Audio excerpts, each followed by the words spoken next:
दोस्तों नमस्कार। लोकसभा चुनाव के पहले चरण के लिए तैयारियां हो चुकी हैं।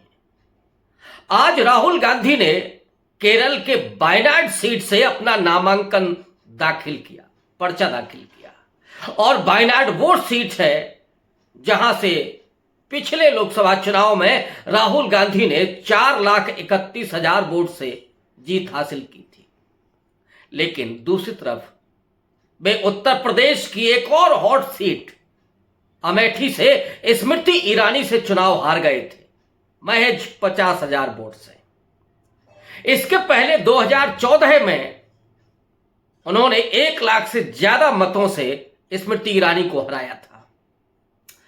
आज जब वायनाड से राहुल गांधी ने अपना पर्चा दाखिल किया और यह माना जा रहा है कि दक्षिण भारत के उस सीट पर राहुल गांधी इस बार अधिक मतों से जीत हासिल करेंगे, लेकिन अमेठी से उन्होंने अभी तक चुनाव नहीं लड़ने का कोई संकेत नहीं दिया है और न ही यह संकेत दिया है कि वो चुनाव लड़ेंगे। अगर अमेठी से राहुल गांधी चुनाव नहीं लड़ते हैं तो उसके क्या प्रभाव होंगे, और अगर राहुल गांधी नहीं आते हैं तो किसे वो प्रत्याशी बना सकते हैं, किसे कांग्रेस का टिकट मिल सकता है, मैं इस पर जरा तफसील से बात करूंगा। लेकिन पहले वायनाड की। राहुल गांधी ने अपनी पिछली भारत जोड़ो यात्रा रामेश्वरम से शुरू की थी। वहां से आगे बढ़ते हुए, उत्तर की तरफ बढ़ते हुए वो केरल, फिर तमिलनाडु, कर्नाटक, आंध्र प्रदेश, तेलंगाना, इन राज्यों से होते हुए महाराष्ट्र और फिर वहां से आगे बढ़ते हुए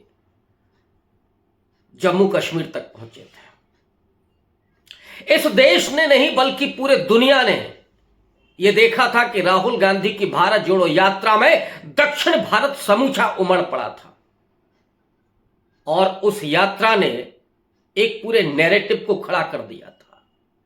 जिस तरह से पिछले 8 साल में, 9 साल में सांप्रदायिक विभाजन किया गया देश का, जो स्वयंभू धर्म के ठेकेदार हैं और भारतीय जनता पार्टी के कई ऐसे लोगों ने मुसलमानों में, दलितों में, आदिवासियों में जो भय पैदा किया था, कहीं किसी आदिवासी के मुंह पर पेशाब की जा रही थी, कहीं हाथरस में एक दलित बेटी का बलात्कार करके उसे मार दिया गया था और उसके जो अपराधी थे वो खुलेआम छुट्टा घूम ही नहीं रहे थे, बल्कि अपने जाति समुदाय को लेकर के उस दलित परिवार को डराने के लिए सभा कर रहे थे, गोष्ठियां कर रहे थे। और यह सब हो रहा था उत्तर प्रदेश की पुलिस की अभिरक्षा में। इस तरह का जो माहौल बना था और दूसरी तरफ नौजवानों की एक बड़ी फौज, जिसे अव्वल तो काम मिलना चाहिए, लेकिन आज के हालात क्या हैं? 83% नौजवान बेरोजगार हैं। आज ही राहुल गांधी ने एक ट्वीट किया था कि यह पहली दफा हो रहा है इस देश में जब आईआईटी से निकले हुए छात्रों को भी नियुक्ति नहीं मिल रही है, कैंपस इंटरव्यू में वो सिलेक्ट नहीं हो रहे। वरना आईआईटी इंडिया का लोहा माना गया पूरी दुनिया में, यहां के ब्रेन का, और ऐसे दर्जनों नहीं सैकड़ों छात्र निकले हैं जिन्होंने बड़ी बड़ी कंपनियों में बड़े बड़े ओहदे प्राप्त किए, चाहे वह ट्विटर हो, फेसबुक हो या कोई और इस तरह का माध्यम रहा हो। कई बड़े नाम आपको मिलेंगे। लेकिन ऐसा क्या हो गया है कि अब आईआईटी में भी 30%, 36% लोगों को रोजगार नहीं मिल रहा है। यहां पहुंचा दिया गया है नरेंद्र मोदी की सरकार में।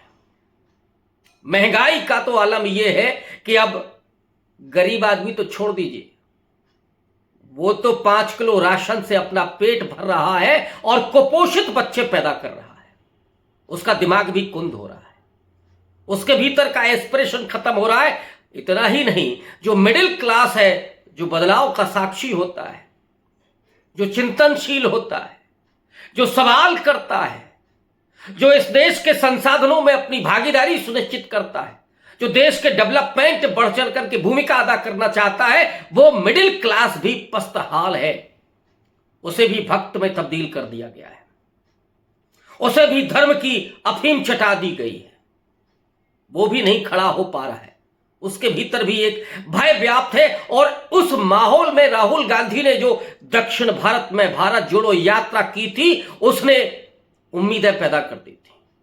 चाहे वो रोहित वेमुला की मां को पकड़ करके आगे चलना हो, पूरे दलितों के भीतर यह मैसेज कि उनके बच्चों की इन संस्थानों में भी सुरक्षा होगी और उन्हें रोजगार भी मिलेगा। वो निडर रहें, डरो मत का नारा दिया था। तो किसानों से मुलाकात, कहीं खिलाड़ियों से मुलाकात, कहीं विकलांगों से मुलाकात, कहीं उन महिलाओं से जो यौन उत्पीड़न की शिकार थी, उनसे राहुल गांधी ने मुलाकात की और यह कारवां बढ़ता चला गया और वो कारवां कश्मीर तक पहुंचा। और फिर राहुल गांधी ने भारत जोड़ो न्याय यात्रा की, नॉर्थ ईस्ट से लेकर के और महाराष्ट्र तक, मणिपुर से लेकर के मुंबई तक। उस यात्रा में सामाजिक, राजनीतिक और आर्थिक न्याय के सवाल को बुलंद किया गया। और इस दरमियान राहुल गांधी ने कास्ट सेंसस की बात की, जाति जनगणना के मुद्दे को बार बार उठाया। और इधर उन्होंने जिन 5 न्याय की बात की, उसमें युवा न्याय हो, किसान न्याय हो, महिलाओं का होने वाला न्याय हो, ये तमाम न्याय की संकल्पनाएं ला करके लोगों के भीतर एक उम्मीद पैदा कर दी है, एक लक्ष्य दे दिया है, एक स्वप्न दे दिया है। और ये वो स्वप्न है जो जुमला नहीं है, जो अच्छे दिन के वादे नहीं है, जो 15 लाख देने का वो थोथा आश्वासन नहीं है, या अभी जिस समय नरेंद्र मोदी कह रहे हैं कि ईडी के जरिए जो वसूला गया पैसा है वो हम उस व्यक्ति तक पहुंचाएंगे जहां से वो पैसा आया है।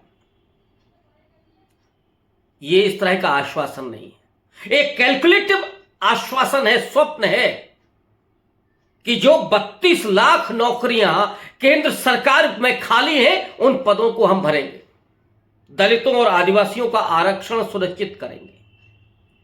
ये जो आश्वासन है, ये जो न्याय की संकल्पना है, वो अगर लोगों तक पहुंच रही है, जहां तक पहुंच रही है, लोग राहुल गांधी के उस विजन से प्रभावित हो रहे हैं। इसीलिए आज वायनाड की उस रोड शो में अपार भीड़ दिखाई दी। लेकिन अब सवाल यह है कि राहुल गांधी क्या अमेठी से चुनाव लड़ेंगे? यह सवाल बार बार उठ रहा है और यूं इसलिए उठ रहा है क्योंकि इस हॉट सीट पर स्मृति ईरानी भी चैलेंज कर चुकी हैं कि राहुल गांधी आए चुनाव लड़े, क्योंकि वो डर गए हैं। भला राहुल गांधी स्मृति ईरानी से डर सकते हैं? या चुनाव में हार जीत के डर से राहुल गांधी क्या मैदान छोड़ देंगे? इसकी संभावना नहीं है। लेकिन क्यों ऐलान नहीं हो रहा, उसकी सबसे बड़ी वजह यह है, तकनीकी वजह है कि अमेठी में चुनाव 5वें फेज में है, यानी 20 मई को वहां पर मतदान होगा। अभी तो 4 फेज होने हैं।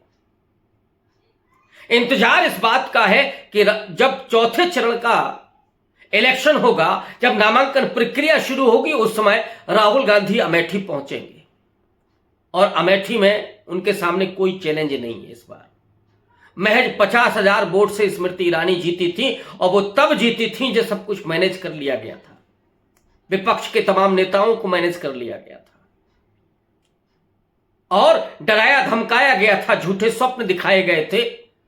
वो स्मृति ईरानी जो 13 रुपए किलो चीनी दिलवाने वाली थी, 400 रुपए का सिलेंडर दिलवाने वाली थी और अमेठी का विकास करने वाली थी, लेकिन सच्चाई यह है कि उनके अपने घर के अलावा कोई और उद्घाटन हुआ नहीं है, जैसा अमेठी के लोग कह रहे हैं। बेहद निराश ही नहीं अमेठी के लोग, बल्कि थोड़ा अपने आप में परेशान भी हैं और अपराध बोध से भी ग्रस्त हैं, क्योंकि उन्होंने जिस शख्स को पराजित किया, राहुल गांधी को हराया, उसकी वजह से अमेठी का कद गिरा। राहुल गांधी इस देश के बाहर भी जाते थे तो अमेठी से चुनकर के वो सांसद बने हैं, ये नाम चलता था। वो नाम रुक गया। अब एक और सवाल जिसकी तरफ मैं आपको ले जाना चाहता हूं कि मान लीजिए अमेठी से राहुल गांधी चुनाव लड़ने के लिए नहीं आते हैं, तब कौन हो सकता है जो अमेठी से चुनाव लड़े? क्या इस पर प्रियंका गांधी आएंगी? लेकिन रायबरेली से प्रियंका गांधी के चुनाव लड़ने की संभावनाएं ज्यादा है। या इस पर कोई और गांधी परिवार का व्यक्ति आएगा, कोई वरुण गांधी आएंगे? चर्चा तो सुप्रिया श्रीनेत की भी चल रही थी कि वो भी अमेठी सीट पर आ सकती हैं। या कोई ऐसा चेहरा जो चौंकाने वाला हो। लेकिन इस पर कयास लगाना मुझे लगता है कि ये जल्दबाजी भी है और नादानी भी है, क्योंकि अमेठी 5वें चरण में मतदान होना है। इसलिए निष्कर्ष यह है कि राहुल गांधी ही अमेठी से चुनाव लड़ेंगे और वही इसका आकर के ऐलान भी करेंगे। शुक्रिया।